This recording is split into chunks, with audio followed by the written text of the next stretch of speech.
Good speed cutting into the net. Jarry able to find it and hold. Into the net. Jarry able to into the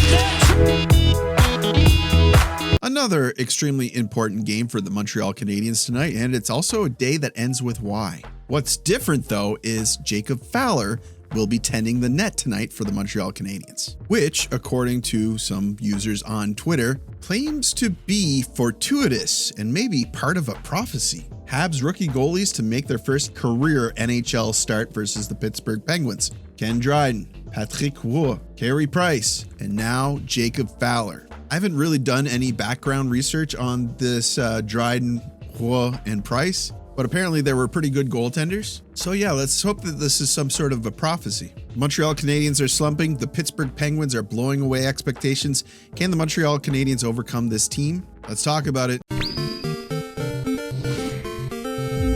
How's your breath? It's not good, eh? No, I meant in terms of conditioning. There's no two ways about it. The Montreal Canadiens want to win tonight. They're crying for a win. Something that can turn this current skid around. Not just a win that they've returned to form. Could they do it tonight against the Pittsburgh? Could they do it tonight against the Pittsburgh Penguins? Well, they've mixed things up a little bit. Is that going to give the team a little bit of energy, perhaps? There were plenty of those online that said this was a desperation move, a move from unprepared management. And at the core of the problem was the system. Funny how that works. The reactionists online will yell that it's the coach's fault, that the system doesn't work. When the exact same system worked in October, the only difference was injuries and not paying attention to details. I want to thank you guys for paying attention to details on this channel. Thank you for commenting. Thank you for subscribing. Thank you for liking the videos. You have propelled this community to nearly 20,000 subscribers. I can't believe it. I'm still pinching myself. We've come a long way. And if you're not already a part of the community, I'd appreciate it if you considered hitting that subscribe button. We'd love to have you as part of the community. But if you're already part of the community, don't worry about it. Hit that like button. It helps me out with search stuff, probably. Alors, on commence avec les choses que on commence avec toujours. I don't know how the grammar was on that one. La formation de départ. Our starting lineup. Nos attaquants, our forwards. That's Caufield, Suzuki, Bolduc, Slavkovsky, Kapanen, Demidov, Texier, Beck, Anderson, Davidson, Veleno, Gallagher. Yeah, some real changes. We're familiar with the first two lines. They've done that before. I love the injection of Slavkovsky on the second line. It starts making the second line work a lot better. Whereas when he's on the first line, he's a compliment up there. He's definitely a compliment. Suzuki and Caufield can make it work. I really want to see Bolduc do something up there that makes me think, yeah, he's part of the chemical makeup for that line. But then our third line, Texier, Beck, and Anderson. Evans is out. He's out for personal reasons. The rumor is he is seeking a second opinion about his foot, a broken foot perhaps. It is what it is. I don't want to get into rumors and all that stuff. Personal reasons. He's a new father. I would hate to be wrong speculating why he is away from the team, but I think it comes from pretty good sources. Still, don't put my name on that one. And then we have Davidson, Veleno, and Gallagher. So some interesting choices that I kind of like. No défenseur, our defenseman. We got Matheson, Carrier, Hudson, Dobson, Struble, Engstrom. And they mixed it up here as well. Engstrom's in the mix. Xhekaj has been taken out, I think kind of poorly, a poor decision there. I think Xhekaj has been performing excellently lately. He doesn't do some of the things that Carrier does, and he isn't as much a complement to offensive defensemen. So I understand the reasoning, but I still don't love it. But for the most part, it worked out. It worked out well. No gardien, our goalies.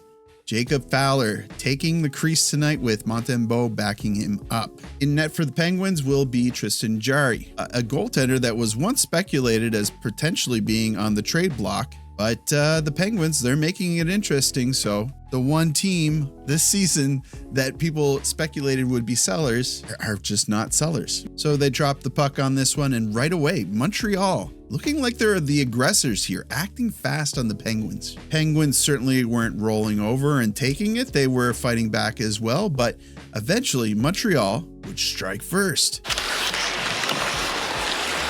Dobson tried to work it in deep. Letang fanned on it. Texier waiting in. Score! That's Texier making it 1-0, his first goal in Le Bleu Blanc et Rouge. Letang fans on the pass here. Texier takes advantage of that. By the way, Dobson does really well keeping the puck in the zone. Yeah, and Texier makes no mistake, puts it past Jarry. Now we see Crosby taking a shot, friendly fire, off the top of the foot. Man, that's rough. But he does make it back to the ice not long after. Still, that's probably going to be something he's going to have to work through for a few games. Carrier then takes a penalty before even a shot is registered on Fowler. I didn't love this for Carrier, but Fowler does make his first couple of saves, and the Canadiens make it past this penalty kill unscathed. Still in the first period, Matheson gets played by Crosby, who puts it in front, but Fowler flashes the leather. Looking good, looking confident in net. I'm liking what I'm seeing so far. Can he keep it up all game? Crosby continues to test Fowler, but Fowler is not phased. Now we see Caufield with a great opportunity in the slot, but isn't able to find the back of the net. Gallagher now, great job barreling towards the net, but awful job by Joe Veleno, who goes and hides in the corner for some reason. What the heck are you doing, Joe? Joe Veleno here shows Gallagher his whole butt. Literally, if he was standing in front of the net, that puck was loose momentarily. He could have banged that one in. Been tough on Joe lately, and I'm sorry, but it seems like it's for good reason. Still, turn it around next game. Turn around next game, Joe. So the horn goes for the first period. That's going to do it for the first 1-0 for the Habs. A great sober first period for the Habs. Blue collar, excellent work here. A return to form, like what we were hoping for. Now we start things off in the second period. Suzuki gives Witherspoon a cold shoulder here, and then Witherspoon takes exception, gives Suzuki a little shot to the face. I wonder if that would happen if Xhekaj was in play. Fowler continues to look cool, calm, and collected, and like he deserves to be there. Montreal continues their momentum from the first period, and before long in the second period, they're going to strike again. Hudson over the line. Gallagher all alone. Rich shot. Score!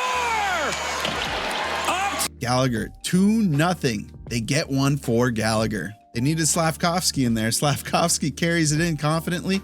Hudson quarterbacks the play beautifully, and Gallagher makes the shot. Point for Slav, a point for Hudson, goal for Texier. Things are looking good for the Canadiens. More good news. Adam Engstrom draws a penalty. Montreal is going to the power play for the second time tonight. Let's see how they do. I think what I liked most about the power plays tonight for the Montreal Canadiens were that they were shooting the puck, which is kind of an important component to being successful on the power play. But it takes more than shooting the puck. You gotta find a way to get it behind Jarry. And they do. Hudson, Suzuki, Bolduc's in the slot. Caufield zips it in front. Score!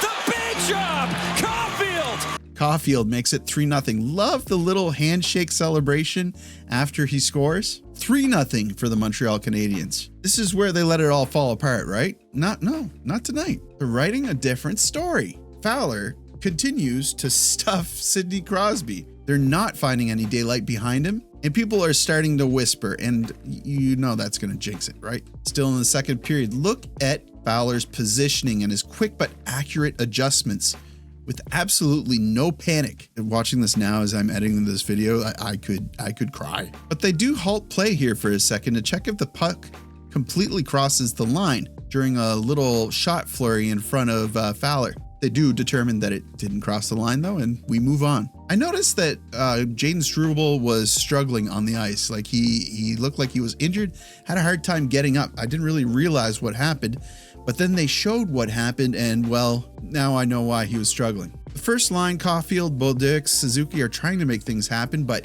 are not finding any success 5-on-5. Now we see Hudson try to make things happen with Bolduc, but Bolduc does not find the shot he needs. Bolduc had some good looks tonight, but nothing was really happening for him once again. I feel like he's squeezing the stick a little bit too hard. You know what I mean? Like, relax, it'll come. Kind of like what Owen Beck did. Carrier. Owen Beck. Cutting in. Shoot. Score! Owen Beck! Beck, 4-0. Owen Beck, what a shot. Great moving play here. Turned around in the neutral zone. Moved into strike with a lot of confidence. Carrier makes a great pass. A beautiful first goal in the NHL for Owen Beck. And then just as they're about to drop the puck at the center dot, Pittsburgh takes a timeout. They're challenging the play. So they do challenge the play. I get to talk about my favorite topic, how a coach's challenge is completely against the spirit of the game. I shared a little bit of an online conversation with Grant McKaig about this. First of all, it slows down the game. The NHL says how much they want extra goals or more goals in their games. This is counterintuitive to that. It's confusing with onboarding new viewers to the sport. You don't want to be looking at the back of an official's head for like 5 minutes sometimes. And half the time these calls, you could argue them both ways. They're so gray, not black and white at all. Call on the ice here was a goal, so they have to say without a doubt that this was definitely offside. And with the angles that they show us, you can't tell. They do show this one angle. That I think you could definitely argue that when Anderson moves his foot past the blue line, it looks like maybe the puck is not crossed completely. It's on someone's stick, or on Carrier's stick, I think. So you can't really tell. And slowing it down myself and using the frames that we have, I can't tell. And I'm zooming in and stuff. They're just looking at this on an iPad, but they could also be using individuals in the back of the situation room, checking it out and conferring with them. And eventually they determined that this is not a goal. So Owen Beck, you're going to have to keep trying, buddy. But for me, that counts as a goal, and that shows a lot of grit and ability from Owen Beck. He's making an impression on me tonight. But that's going to do it for the second period. 40 minutes down, we're headed to the third, 3-0 for the Habs. Let's see what the third has in store. Well, things turn around a little bit for the Pittsburgh Penguins. Trying to wind it up, centering feet in front. Crosby, pop and score! Crosby to... Rust makes it 3-1. Crosby knows Rust is behind him.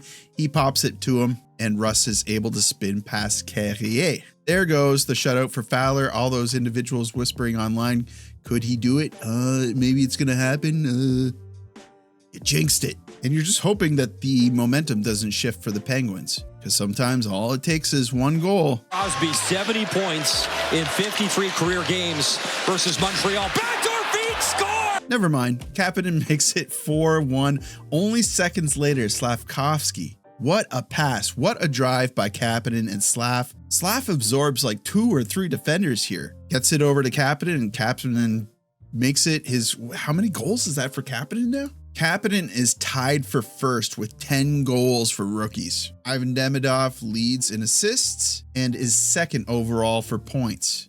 24. Beckett Seneke, man. 26 points. He's making a push for Calder. Anyway, that Kapanen goal was a complete silencer. Totally turned off the momentum for the Pittsburgh Penguins. Montreal is going back on the penalty kill. And the best penalty killer of the night has got to be Jacob Fowler, making big saves. And now we're seeing him blocking 24 shots, where earlier in the night, it didn't seem like he was getting tested as much. Now the Penguins are starting to pour it on a little bit. We see Matheson putting himself in a really bad place, but makes a great stick play, bailing himself out. He was super out of position here. Now still in the third period, Beck finds the puck in front and puts it on net, but doesn't find its way into the back of the net. Yeah, Beck had several chances tonight. He had 2 shots, 1 block, 2 hits. His face-off percentage was 57%. Man, holy smokes. Hey, Beck. I was pumping his tires earlier in the season, but I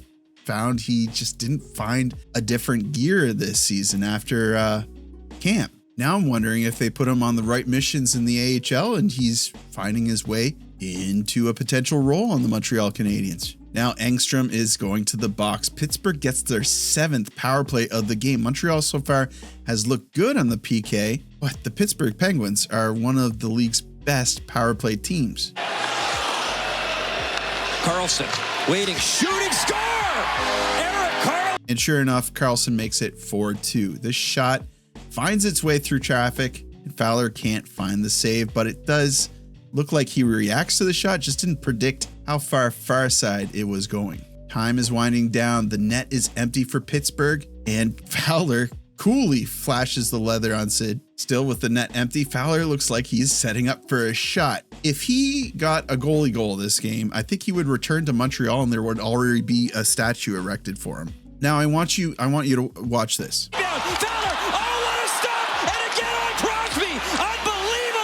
You think it's Fowler that made that big open net save, but they slow it down for us a little later. It's Lane Hudson with the glove save on Crosby. Got to be one of the best goaltenders on the team, I swear. So the Montreal Canadiens hold on 4-2. Jacob Fowler, 33 saves. Different type of game here tonight, wasn't it? Everyone's feeling energized, aren't they? There's only a few little black marks here. I might take some points away from Struble and Carrier, but I'm not going to complain about anybody too much. They needed this. And if they could continue to play games like this, that's all they have to do. They just keep playing games like this. They're going to be fine. With the win tonight, they're 1 point out of a wild card spot and 3 points out of first place. This is going to be a tense season the entire way, isn't it? Anyway, I want to talk more about this game, but it's getting really late. So I'm going to get to editing the video, and maybe tomorrow I'll do a short video with more of my thoughts about this game and what I saw, what I liked. But again, I just want to thank you guys so much for the support. It's been incredible. We're getting closer and closer to Christmas, getting closer to that new year. I do really want to hit that 20,000 subscriber benchmark before the end of the year.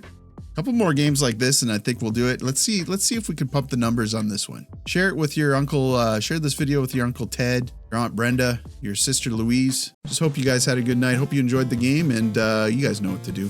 Hit the like button, helps me out with, I don't know, something. Subscribe if you're not already subscribed. I'd love to have you. And as always, I will see you down in the comments.